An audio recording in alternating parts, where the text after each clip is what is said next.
Circle City be referred to as Prime Minister. Yes. And then he is also a FNM. Yes. Of which I'm very proud to say I am one also. Yes. And we all are. And we are a group who are also distinguished. And once FNM, always FNM. Yes. Regardless of what other people say and what they think, we all know that an FNM is an FNM. But this evening we have coming to speak to the constituency of Mount Moriah, one of the greatest constituencies in the Commonwealth of the Bahamas and by extension in the world. And to all of you wonderful people here, we have coming to speak with us our Prime Minister. Prime Minister Hubert A. He will come and he will speak to us. He's the minister, I'm sorry. But he is the Prime Minister also, and their Prime Minister also. Hubert Minnis, he's coming to share with us what his thoughts are on whatever the topic is. He didn't give that to me, so I'm just going to allow him to take this mic and say what he has to say. And let us all stand and give our Prime Minister Hubert Minnis a delightful round of applause.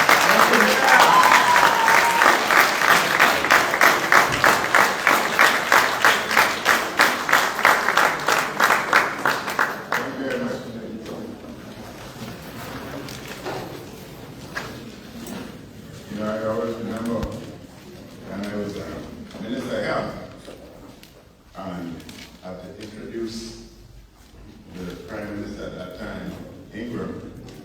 I would always look down and never move my eyes off that nose, because Ingram's name, Hubert Alexander Ingram, mine Hubert Alexander Minnis. I made sure I did not want to make that mistake. I always was glued. I'm so happy to be here tonight. Mr. Chairman, other executives of the Moriah Constituency. I see you also present with us this evening. Former Deputy Prime Minister, Desmond Prime Minister.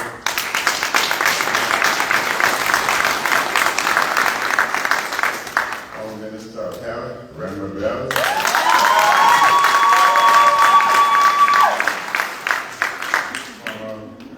Members of Parliament, Mark Jones,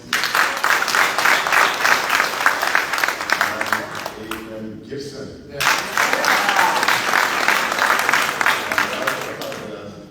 also many former candidates. I don't want to go through all the names. Get one, but I see Greensley, Boston, and others. But if I forgot your name, it's not intentional. I do apologize. FNMs? Yes! It is a pleasure to be here this evening with the good people of the Moriah Constituency. I thank the executives and members of this constituency association for inviting me to address you here this evening. I join you in a spirit of brotherhood. We must keep our focus on the real problem at hand, which is the PLP's poor governance of our country. Yes.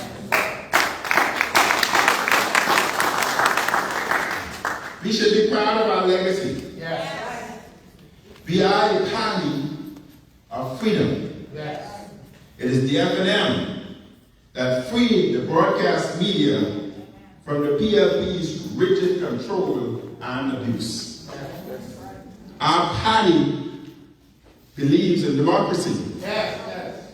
Our party believes in free speech and the right to peacefully assemble. Yes. Our responsibility as a party today is to defend the interests of our people from the opposition side. As I recently pointed out in the House of Assembly, in the PLP's Blueprint for Change manifesto, they promised plenty things. They are good at promising, but they are a disaster when it comes to delivering for the Bahamian people.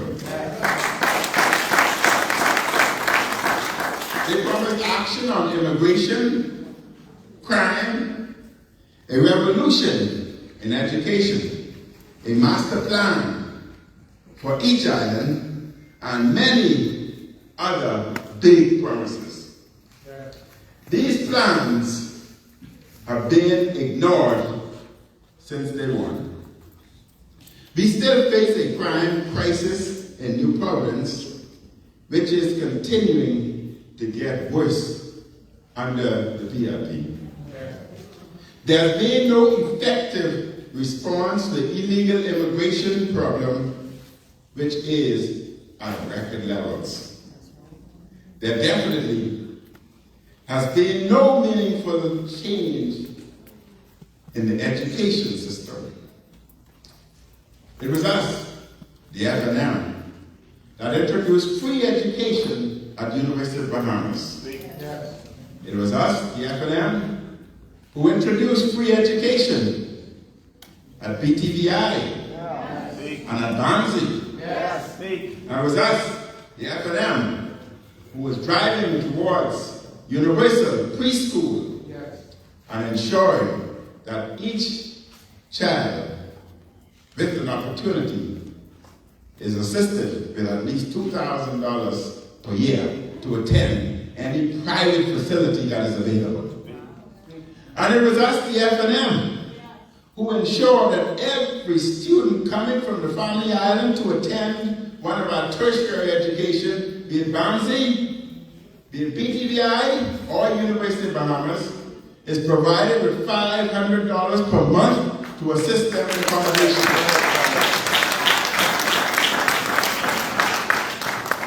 No master plan is being developed to advance each island. Instead, a clear governing ideology has emerged under this PLP and its Prime Minister. And it is tax the people and give to PLPs. There is the bread basket tax, the BPL electricity increase, the impending NIV increase. Real property tax has gone up in some instances by 300 to 400%. Mortgages has gone up and extended, delayed, because of real property tax being added to individuals' mortgages. So individuals who would have thought that they have 1 year left to complete their mortgage find themselves in a situation where they now have 9 years left to complete their mortgage, and the mortgage rate has increased. Prescription drugs have increased by about 10%. And now, would you believe that the government want to become rent collectors?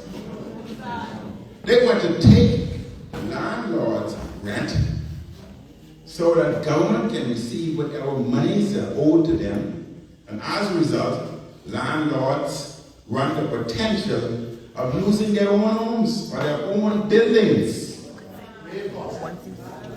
Driver's license, in some instances, have also increased.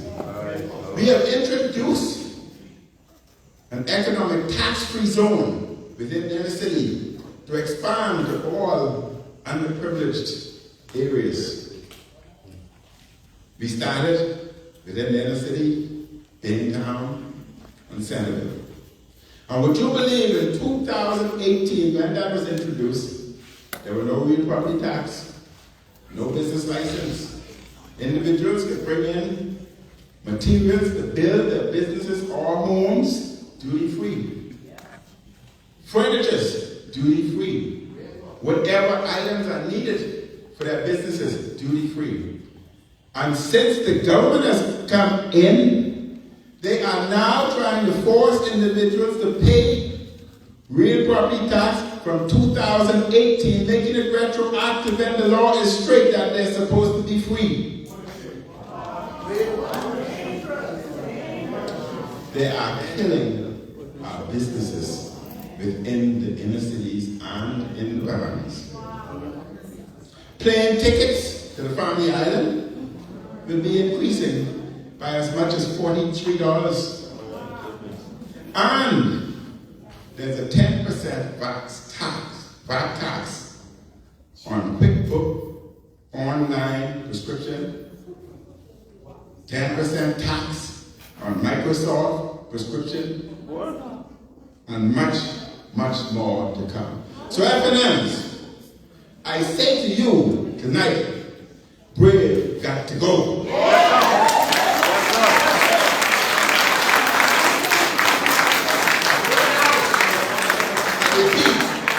Brave got to go. So I ask you here tonight, who got to go? Who got to go? We must become the champion of the poor. We must become the champion of businesses, the champion for the Bahamians. And to do this, who got to go? They're trying to get money from people doing short-term vacation rentals and possibly adding VAT to health insurance claims. That would mean that VAT would soon be added also to vehicular insurance claims. This PLP is all about getting more of the people's money. And this can only stop. Brave got to go. Many working Bahamians are noticing that despite the economy being more open, they still can't make ends meet. This is because they are fighting two types of inflation. There's the global inflation that is rooted in too much money being pumped into the world's economy by big countries during the pandemic, the war in Ukraine, and continued supply chain issues. Then there is the Brave Davis inflation problem, which made things at home much, much worse. This is caused by the constant tax and fee increases imposed on Bahamians by the PLP to fund the lavish lifestyles of the PLP. So Brave got to go. This is all overseen by frequent flyer prime minister who likes spending his time and your money on luxury travel with big, huge delegations.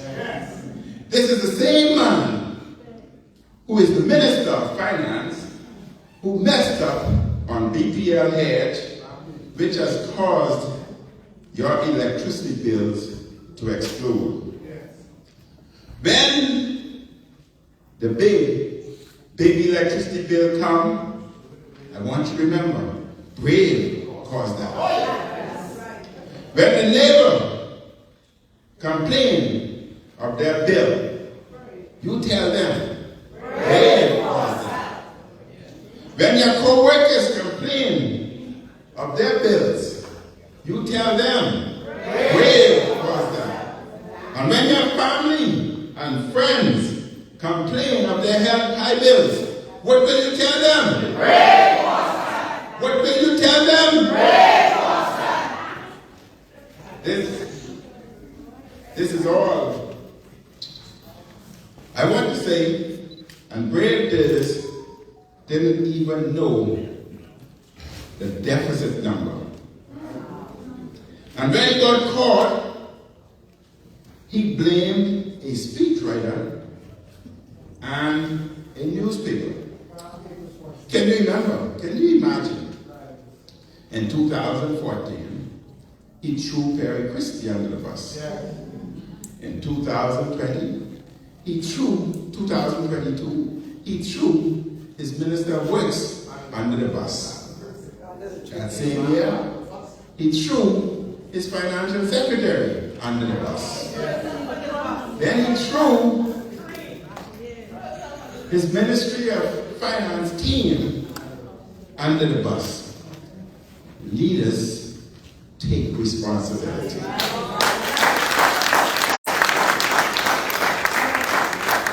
Only poor or weak leaders try to blame others. Then, brave Davis did not even read what was provided with respect to the BPL hedge. Imagine his excuse was the Ministry of Finance is a big ministry. But the Ministry of Finance was twice its size when I was Prime Minister, when England was Prime Minister, when Christie was Prime Minister. So if it's too big for him, I asked the Prime Minister to kindly fire the Minister of Finance.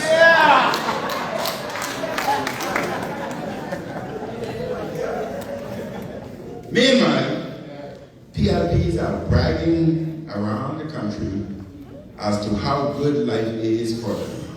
They're buying new cars, they're buying new homes, they're traveling all over the world, spending your money. They're living high and mighty, while working Bahamians are frustrated by the burden of PLP taxes and fees and waste. Working Bahamians are angered by the constant talk of even more new taxes and fees. Along with the NIB fee increase mentioned, the PLP is also considering a gas fee increase too. Could you imagine that? On top of the high price of gas, the PLP might add more cost to you. The PLP did not disclose this, tax the people, and give the PLP's policy in their blueprint. So brave, got to go. They did not tell the people what they really intended to do. Instead, they made lofty claims they had no intention of honoring. So after that, as I say to you tonight, after losing an election, the PLP always tries to clean up its image. They call themselves the new PLP, or claim there will be a new day. But that's all talk. There is nothing new about them. They are still the same old PLP. Greed is always their problem. More and more Bahamians are seeing the pain PLP taxes and fees are putting on the citizens of our country.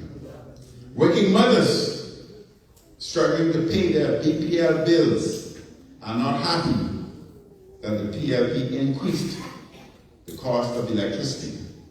Hard-working fathers trying to raise their children did not expect the PLP to make their food at the grocery store more expensive.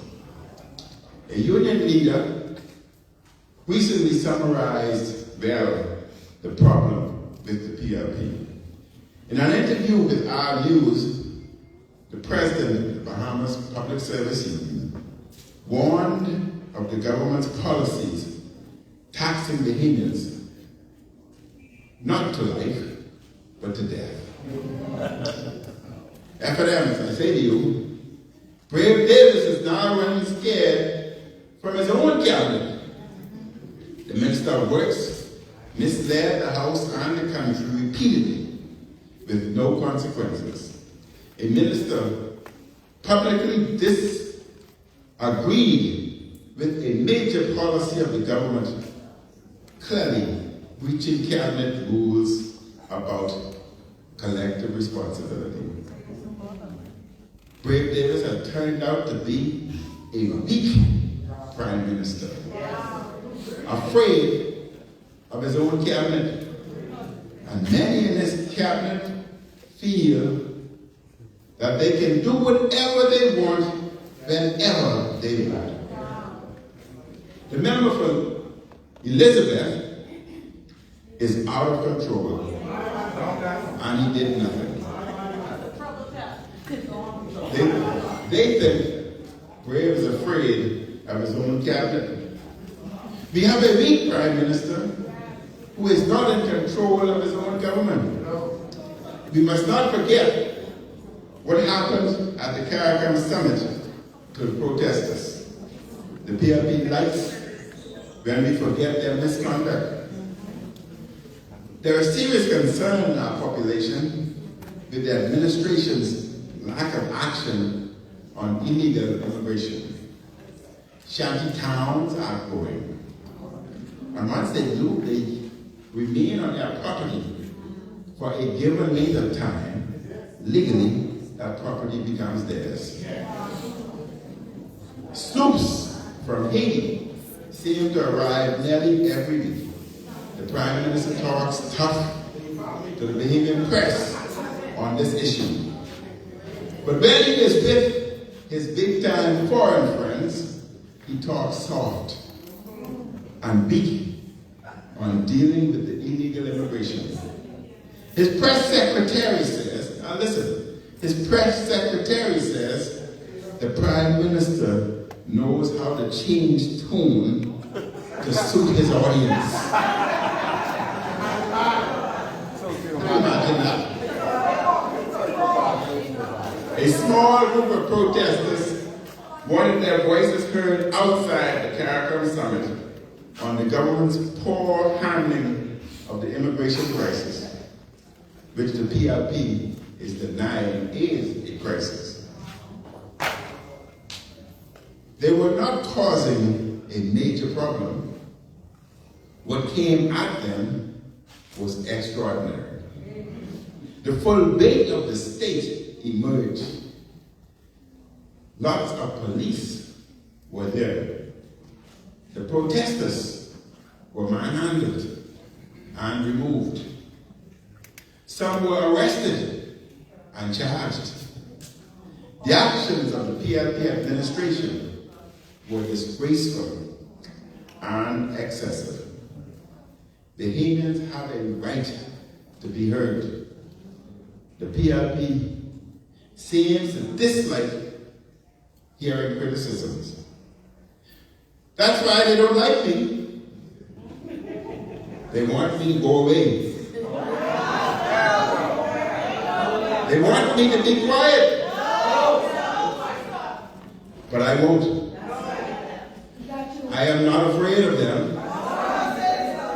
I challenge them over and over again on behalf of the Bahamian people.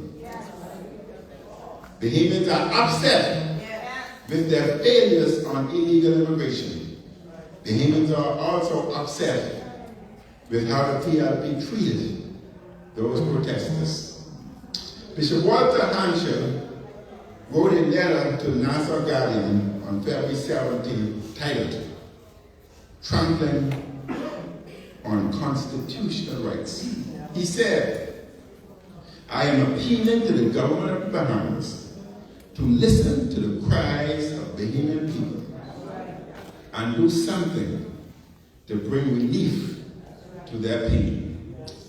He further went on, "I beg our politicians to not ignore the genuine concerns of the people who are now feeling anger, which may escalate to bitterness and rage. If the cries of the people continue to be stifled, we will see much unrest in the future, which we cannot afford." End quote. So FNMs, the PLP's inaction on crime is another issue that is causing growing worry and frustration. The problem is mostly here in New Providence. Break-ins and armed robberies are common. Shootings occur too frequently. And sadly, murders are frequent as well. The victims are not just criminals. Some just happen to be in the wrong place at the wrong time, dying from a stray bullet. It is the government's responsibility to make sure we have a functional criminal justice system. The PLP said in the campaign that they had many of the answers and plenty plans. In their blueprint, they said, we also commit to enhancing crime-fighting methodologies in our aggressive war against crime. There have been no new crime-fighting methodologies. There's been no war against crime, and the criminals do not fear the PLP. They go on with their business, unconcerned and unafraid by the response of this New Day administration. In the recent Fox Hill double murder, it was revealed that one of the victims was on bail for 6 murders.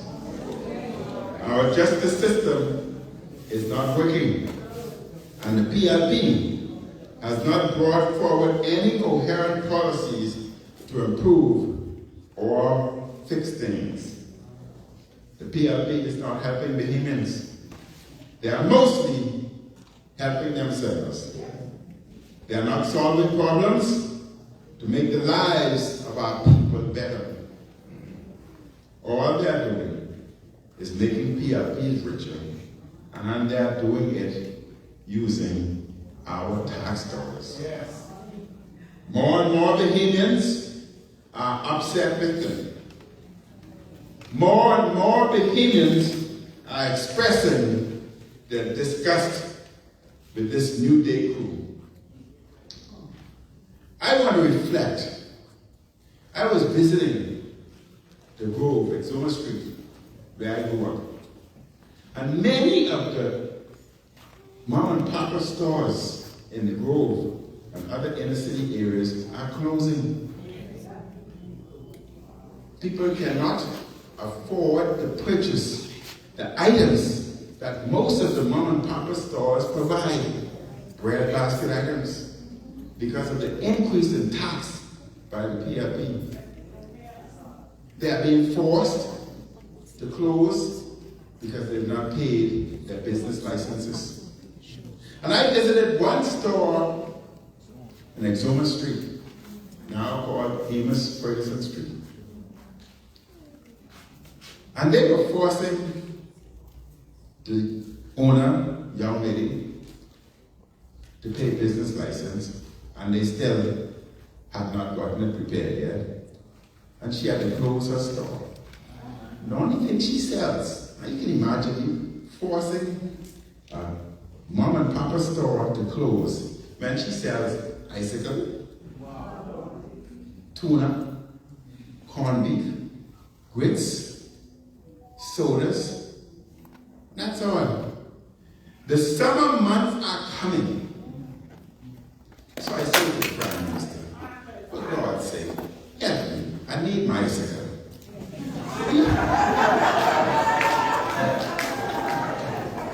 We all who from those areas, we want an icicle.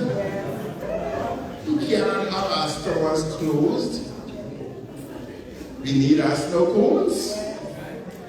We cannot be denied these with the hot summers and the electricity bill increasing.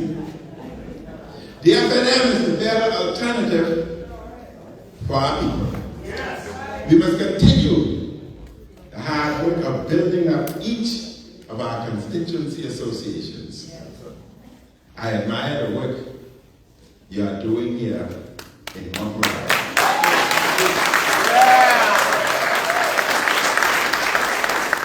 I will continue to support you in any way I can. Constituency associations are the backbone of our party. We should always be treated with respect for the hard work you are doing for our party.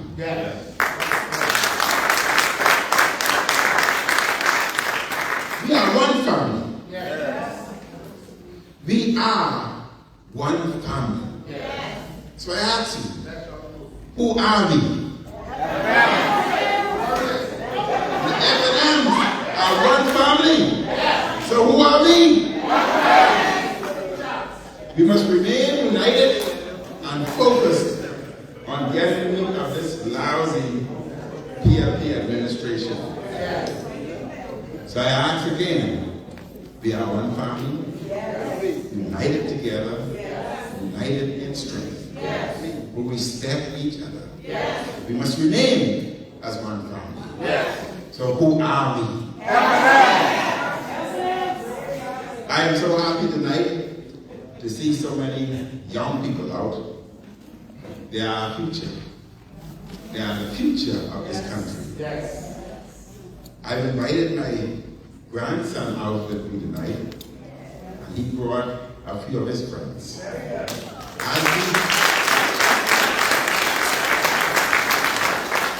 As we advance, I urge all of you to bring your kids. They will be voting soon. Bring your grandkids. Let's prepare for the future. Let's build this party. And get ready to form a new government.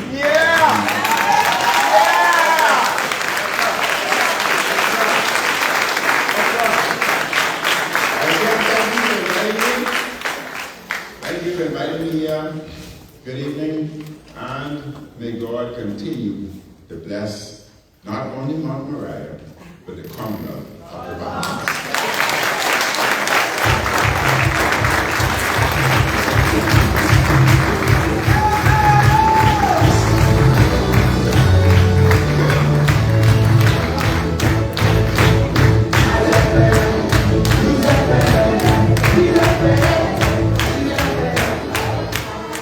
Thank you very much, Mr. DJ. At this time, you have questions, or recognized hands, okay?